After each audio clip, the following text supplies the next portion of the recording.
নাহমাদুহু ওয়া নুসাল্লি আলা রাসূলিহিল কারীম। সম্মানিত শ্রোতামণ্ডলী,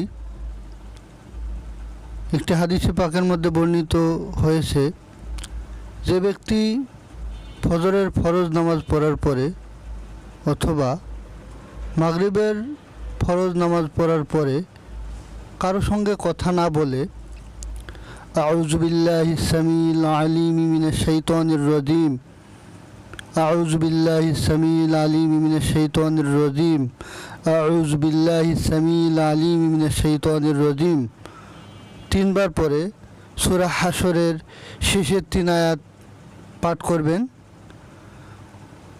এর ফাজাইল হলো ৭০,০০০ ফেরেশতা দিবারাত্রি তার জন্য মাগফিরাত কামনা করবেন।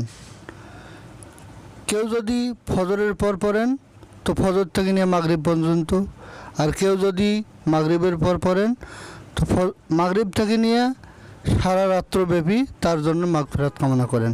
আল্লাহ তাআলা আমাদেরকে হাদিসটি বোঝার এবং আমল করার তৌফিক দান করুক। সবাই বলে আমিন।